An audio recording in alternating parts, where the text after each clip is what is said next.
ማንቸስተር ዩናይትዶች የአሰልጣኝ ክፍል አባል መልቀቃቸውን አረጋግጠዋል። በቅርቡ አሰልጣኝ ኤሪክ ቴን ሃግን የሾመው ባየር ሊቨርኩሰን ሁለት የማንቸስተር ዩናይትድ ኮከቦችን ለፍሎሪያን ቪርዝ ምትክ አድርጎ ይፈልጋል ተባለ። ማንቸስተር ዩናይትዶች የኢፕስዊች ታውኑን አጥቂ በቼልሲ ከተቀሙ በኋላ በሁለት አጥቂዎች ላይ ያላቸውን ፍላጎት እንደገና ማስቀጠላቸው ተገልጿል። የስፔኑ ክለብ ስፓኞል በቅርቡ ከማንቸስተር ዩናይትድ ጋር ከሚለያየው ተጫዋች ጋር ስሙ መያያዙ ተገለጸ። ማንቸስተር ዩናይትዶች የኋላ መስመራቸውን ለማሻሻል በዚህ ክረምት የኢንተር ሚላኑን ያን ቢሴክን ለማስፈረም እየተመለከቱ መሆኑ ተገልጿል። እነኝህንና ሌሎች በርከት ያሉ ዩናይትዳዊ መረጃዎችን ይዘንላችሁ ቀርበናል። እስከ ፕሮግራማችን ፍጻሜ አብሮነታችሁ አይለየን። አድማጭ ተመልካቾቻችን እንደምን ቆያችሁ? እንደተለመደው ክለባችን ማንቸስተር ዩናይትድ ላይ የሚያጠነጥኑ መረጃዎችን ይዘንላችሁ ቀርበናል። ከላይ በመግቢያችን ከጠቀስናቸው አርዕስተ ዜናዎች በተጨማሪ ወደ ውስጥ ሰፋ ያሉ መረጃዎችን ይዘናል።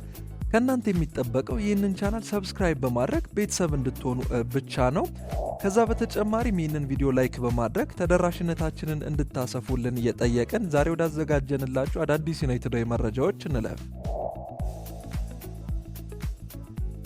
ማንቸስተር ዩናይትዶች የአሰልጣኝ ክፍል አባል መልቀቃቸውን አረጋግጠዋል። አሰልጣኙ አዲስ ፈተናን ለመጋፈጥ መልቀቁ ተዘግቧል። የማንቸስተር ዩናይትድ የስታፍ አባል በኦልድ ትራፎርድ የነበረውን ሚና መልቀቁን ክለቡ አስታውቋል።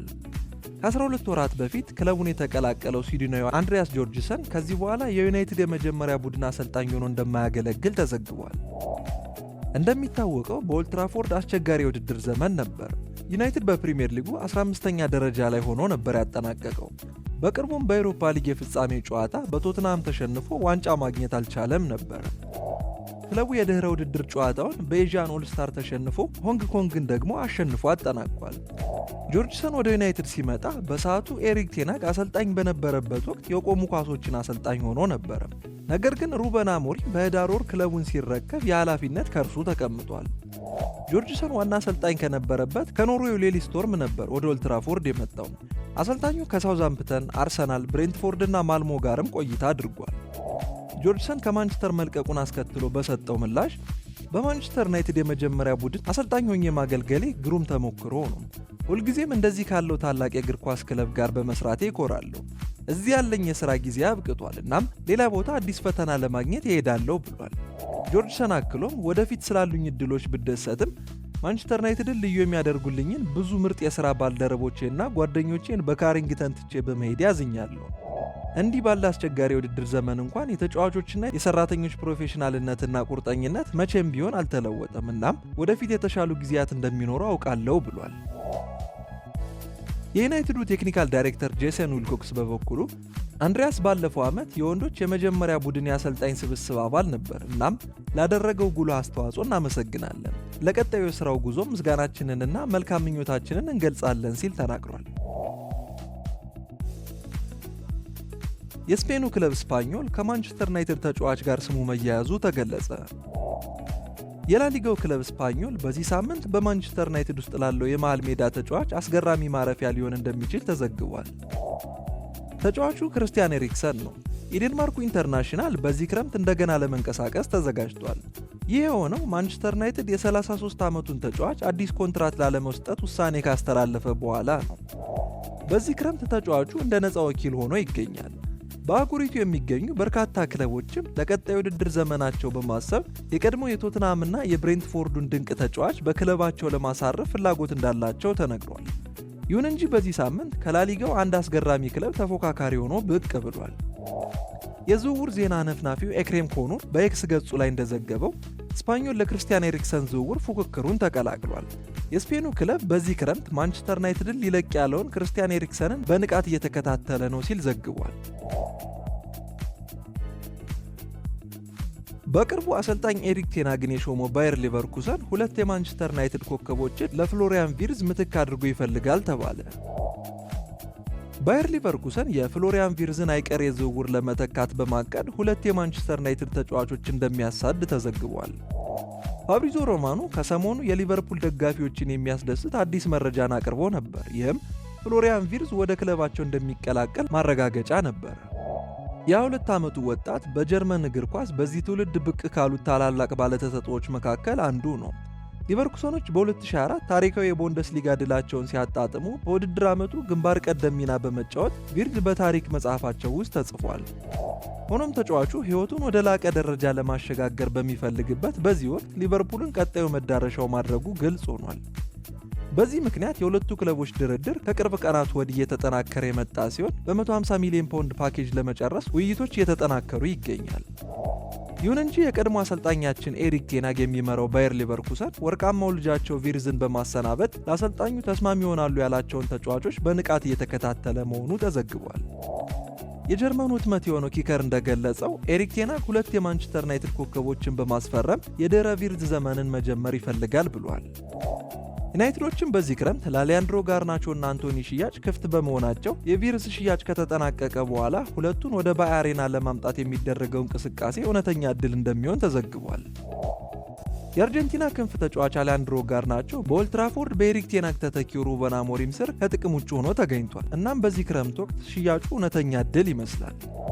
ብራዚላዊው አንቶኒ በበኩሉ በዩኤፋ ኮንፈረንስ ሊግ የፍጻሜ ጨዋታ ሪያል ቤቲስ በቼልሲ የ4-1 ሽንፈት እንዳይደርስባቸው የበኩሉን ቢያደርግም ማሳካት አልቻለም። ይሁን እንጂ ከሪያል ቤቲስ ጋር በነበረው ድንቅ የውሰት ጊዜ ሕይወቱን አድሷል። እንደ ኪከር ዘገባ ከሆነ አሊያንድሮ ጋርናቾ ወደ ቡንደስሊጋ መዛወሩ በጣም ትክክለኛ አማራጭ ሊሆን ይችላል። ቴን ሃግ ከተጫዋቹ ጋር በአዲስ ክለብ ለመገናኘት ከፍተኛ ፍላጎት አለው። ይሁን እንጂ ለተጫዋቹ ፊርማ ሊቨርኩሰኖች ከናፖሊ ጋር መወዳደር አለባቸው። የጣሊያኑ ግዙፉ ክለብ በጥር ወር ያሳየውን ፍላጎት አሁንም እንዳስቀጠለው ተገልጿል። ከጋርናቾ በተጨማሪም ቴን ሃግ ከአንቶኒ ጋር መገናኘትን ይፈልጋል። ብራዚላዊ በአንዳሉሺያ በነበረው ቆይታ ያለውን ችሎታ ለዓለም በድጋሚ አሳይቷል። የሁለቱም ተጫዋቾቹን ሊቨርኩሰንን ወደ 90 ሚሊዮን ዩሮ ሊያስወጣው ይችላል። ሊቨርኩሰንና ኤሪክ ቴን ሃግ ከሁለቱ ተጫዋቾች በተጨማሪ የሊዮኑን ተጫዋች ሪያን ቸርኪን ለማስፈረም እየተመለከቱ ነው ተብሏል።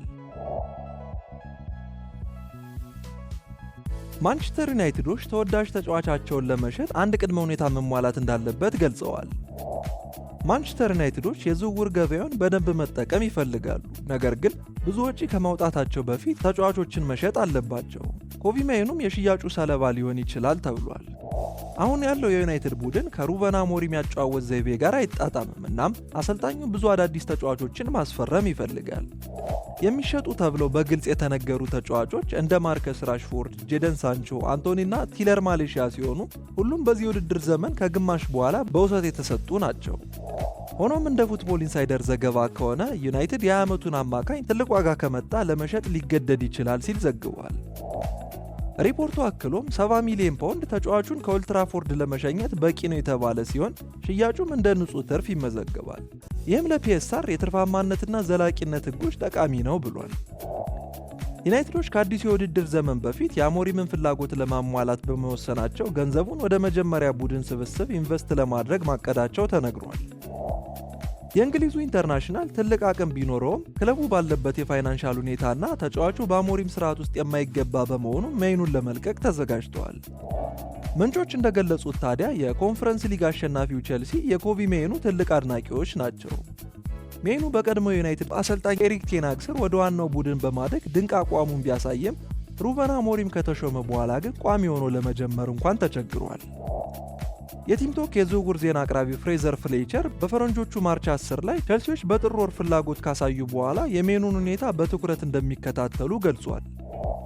ሰማያዎቹ ወደ ስታንፎርድ ብሪጅ ለማምጣት እንደሚፈልጉ ለማሳወቅም ከተጫዋቹ ወኪሎች ጋር እንደተገናኙ ተገልጿል። ተጫዋቹ በዩናይትድ ደስተኛ ነው፣ ነገር ግን ሊሸጡት ከፈለጉ ወደ ቼልሲ የመዛወር ፍላጎት እንዳለውና በለንደን መኖር እንደሚፈልግ ምንጮች ዘግበዋል። ከእንግሊዝ ወጣት ቡድን ጋር አብሮ በመጫወቱ ሜይኑ ከአንዳንድ የቼልሲ ወጣት ተጫዋቾች ጋር ጠንካራ ግንኙነት እንዳለው ተገልጿል። ማንቸስተር ዩናይትዶች የኢፕስዊች ታውኑን አጥቂ በቼልሲ ከተቀሙ በኋላ በሁለት አጥቂዎች ላይ ያላቸውን ፍላጎት እንደገና ማስቀጠላቸው ተገልጿል። ማንቸስተር ዩናይትድ ከበርካታ የዓለም ምርጥ አጥቂዎች ጋር ስሙ ሲነሳ ቆይቷል። ራስመስ ሆይሉንድም ሆነ ጆሹዋ ዚርክዚ በፕሪሚየር ሊጉ ከ5 በላይ ጎሎችን ማስቆጠር ባለመቻላቸው ክለቡ አጥቂ እንደሚያስፈልገው ቁልጭ አድርጎ አሳይቷል። ከቅርብ ሳምንታት ወዲህ የዩናይትድ ተወዳጅ ኢላማ የነበረው የኢፕስዊች ታውኑ ሊያም ዴላፕ ነበር። ሆኖም ብዙ ሚዲያዎች ዴላፕ በምትኩ ከቼልሲ ጋር ለመፈራረም መስማማቱን ገልጸዋል። ጊቭ ሚ ስፖርት ታዲያ ዩናይትዶች ይህንን እድል ካጡ በኋላ ወደ ሌሎች አማራጮች ፊታቸውን እንዳዞሩ ገልጿል። ምንም እንኳን ዴላፕ ከቼልሲ ጋር መስማማቱ ቅር የሚያሰኝ ነገር ቢሆንም ዩናይትዶች በራንዳል ኮሎ ሙዋኒ እና ዣን ፊሊፔ ማቴታ ላይ ያላቸውን ፍላጎት እንደገና ለማነሳሳት እድል ይሰጣቸዋል ተብሏል። ዩናይትዶች ኮሎ ሙዋኒን በጥር ወር ለማስፈረም ቢሞክሩም ተጫዋቹ ወደ ጣሊያን ሴሪያ በውሰት በመሄድ 8 ጎሎችን በ16 የሴሪያ ጨዋታዎች ላይ አስቆጥሯል። ፒኤስጂ ታዲያ ፈረንሳዊውን ለመሸጥ 35 ሚሊዮን ፓውንድ እንደሚጠይቅ ይታመናል። ይሁን እንጂ በኦልትራፎርድ የሚመረጠው በፕሪሚየር ሊግ ልምድ ያለው አጥቂ ማግኘት ነው ተብሏል። ይህም ማቴታን ወደ ራዳራቸው ይመልሳል። ክሪስታል ፓላስ የኤፍኤ ዋንጫን ባነሳበት ውድድር ላይ በግማሽ ፍጻሜ አስቶን ቪላን 3-0 ባሸነፈበት ጨዋታ ማቴታ ጎል በማስቆጠር ትልቅ እገዛን አድርጓል። በዚህ ውድድር ዘመን ማቴታ 14 ጎሎችን ሲያስቆጥር 2 ለጎል የሚሆኑ ኳሶችን አመቻችቶ አቀብሏል። የቲም ቶክ የውስጥ ምንጮች እንደገለጹት ንስሮቹ ተጫዋቹን ከ50 ሚሊዮን ፓውንድ ባነሰ ዋጋ እንደማይለቁት ጠቁመዋል። ክሪስታል ፓላሶች ማቴታን ለማቆየት የአውሮፓ ውድድርን እንደ አንድ መደራደሪያ ሲያቀርቡ ማንቸስተር ዩናይትዶች ያንን ማቅረብ ባለመቻላቸው የተጫዋቹን ዝውውር ይበልጥ አስቸጋሪ ያደርገዋል ተብሏል።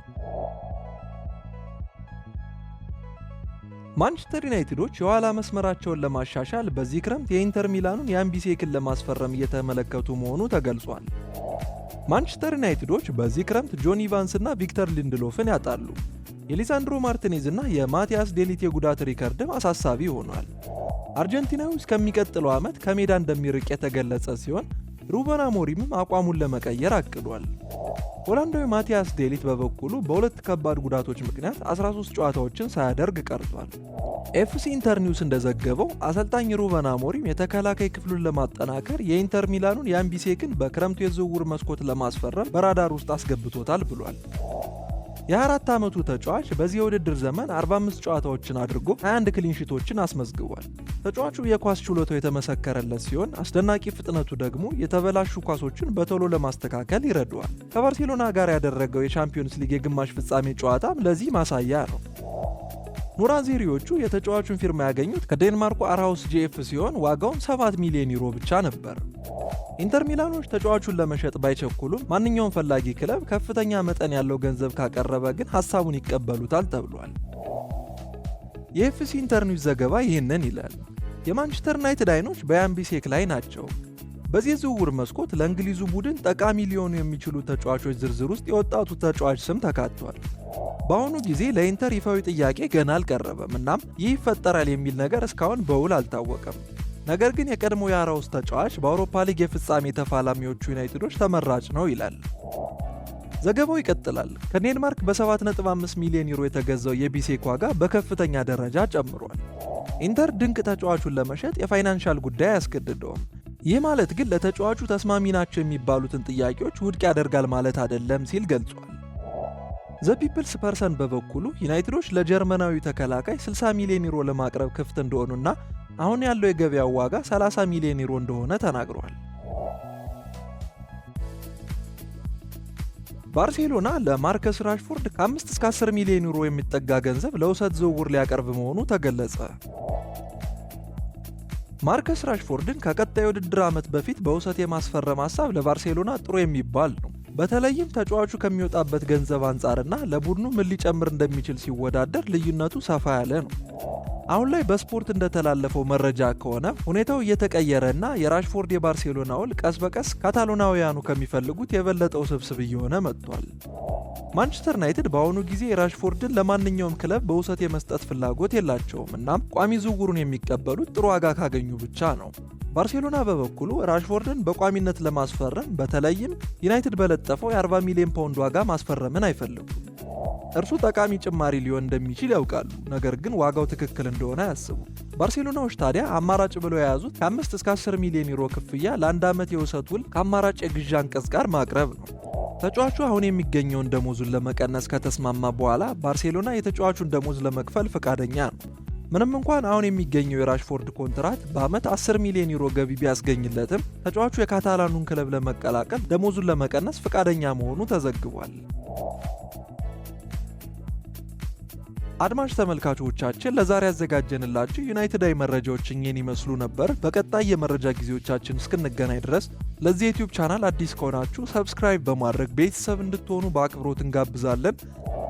ከዛ በተጨማሪም ይህንን ቪዲዮ ላይክ በማድረግ ተደራሽነታችንን እንድታሰፉልን እየጠየቅን በቀጣይ ቪዲዮ እስከምንገናኝ ድረስ መልካም ጊዜ፣ መልካም ቆይታ።